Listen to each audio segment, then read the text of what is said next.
ঈদ মিলাদুন্নবী কবে? ঈদ মিলাদুন্নবী উপলক্ষে কিছু করণীয় আছে কিনা, এই দিনে কোনো আমল আছে কিনা?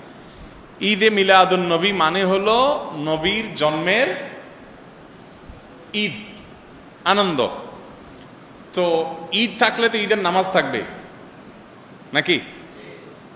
তো 12 রবিউল আউয়ালকে যদি আমরা ঈদে মিলাদুন্নবী বলি, তাহলে ঈদ তিনটা হইল, ঈদ উল ফিতর, ঈদ উল আজহা আর ঈদ মিলাদুন্নবী। তাহলে ঈদ উল আজহা, ঈদ উল ফিতরের তো নামাজ আছে আমরা জানি, ঈদে মিলাদুন্নবীর নামাজ কখন আছে? কোনো নামাজ নাই।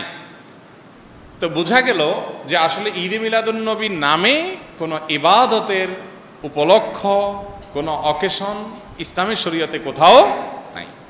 তবে এটা ঠিক, এই কথাগুলো আমরা বললে আমাদের কিছু ভাই, যারা আমাদেরই ভাই, মুসলিম ভাই, হয়তোবা তারা মনে কষ্ট পান। তারা মনে করেন যে এরা নবীর দুশ্মন, এদের মনের ভিতরে নবীর মহব্বত নাই, নবীর ভালোবাসা নাই। ভাই, নবী সাল্লাল্লাহু আলাইহি ওয়াসাল্লামের জন্ম দিবস উদযাপন করলেই তার প্রতি ভালোবাসা আছে, আর না করলে নাই। এই যোগ বিয়োগ করা এত সহজ, শর্টকাটে হিসাব করার ক্ষমতা আপনারা কে দিছে? এই অধিকার আপনাকে কে দিছে? ব্যাপারটা এরকম হয়েছে যে দেশের প্রতি আমার ভালোবাসা আছে কিনা।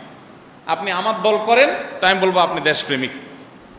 আপনি আমার দল করেন না, তা আপনি দেশদ্রোহী।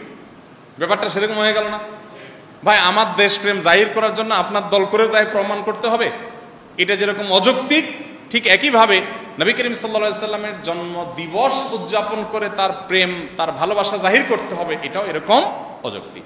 দেখুন, আমরা একটু ঘাটাঘাটি করি ভাই। আজকাল তো আলহামদুলিল্লাহ অনেক সহজ হয়ে গেছে।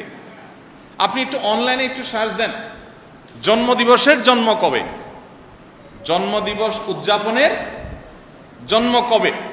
পৃথিবীতে জন্মদিবস উদযাপনের এই কালচার, এটারও তো জন্ম হয়েছে নাকি?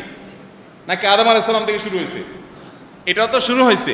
একটু ঘাটাঘাটি করে দেখেন, আপনি অবাক হবেন। খ্রিস্টানরা পর্যন্ত তাদের ধর্মীয় ভাবে জন্মদিবস উদযাপন করাটাকে তারা নিষিদ্ধ করেছে। আমরা যেরকম ফতোয়া দেই না, খ্রিস্টানদের ধর্মমতে ফতোয়া আছে জন্মদিবস উদযাপন করা যাবে না। কারণ এটা যারা করেছে পেগানরা, প্রকৃতি পূজারীরা, তাদের সাথে বিশ্বাসগত বিশাল সংঘর্ষ আছে। কাদের? খ্রিস্টানদের। কালের আবর্তে খ্রিস্টানরাই এসে সেটা আবার নিজেদের গায়ে ধারণ করেছে। তারা এখন তাদের নবীর জন্মদিবস উদযাপন করে। আমরা মুসলমানদের অনেকে বহু পরে এসে, মিশরের এক শাসক, তিনি এসে চিন্তা করলেন খ্রিস্টানরা তাদের নবীর জন্মদিবস পালন করে, তাহলে আমাদের নবীর জন্মদিন আমরা পালন করলে সমস্যা কি? এই শুরু করলেন তিনি, এবং তারপর থেকে এটা শুরু হয়ে গেল। ডক্টর আব্দুল্লাহ জাহাঙ্গীর রহমতুল্লাহ রাহে বেলায়েত বইতে বিস্তারিত ইতিহাস পাবেন, পড়ে নেবেন। তো আপনি একটু অনলাইনে সার্চ দেন না, তাহলে তো পেয়ে যাবেন এই জন্মদিবসের উদযাপনের জন্মটা কবে থেকে। আমাদের প্রিয় নবী সাল্লাল্লাহু আলাইহি সাল্লাম নিজে তার জন্মদিবস উদযাপন করেছেন? যদি করে থাকেন তো বছরে প্রতিদিন, প্রতি বছর 12 রবিউল আউয়াল তিনি বেঁচে ছিলেন 63 বছর। এই 63 বছরে প্রতিবার আসছে না? উনি ওনার জন্মদিবস উপলক্ষে এই যে র্যালি বের করা, জশ্নে জুলুস করা বা যাই করি আমরা, উনি কিছু করছেন কিনা? উনি নিজের ওই যে কি একটা কথা আছে না, যার বিয়ে তার খবর নাই, পাড়াপড়শির।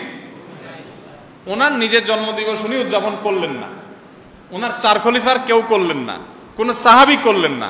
আমরা মহব্বত জাহির করার জন্য ওনার জন্মদিন উদযাপন করি। ব্যাপারটা কেমন হয়ে গেল? আল্লাহ আমাদের ভাইদেরকে সঠিকটা বোঝার তৌফিক দান করুন।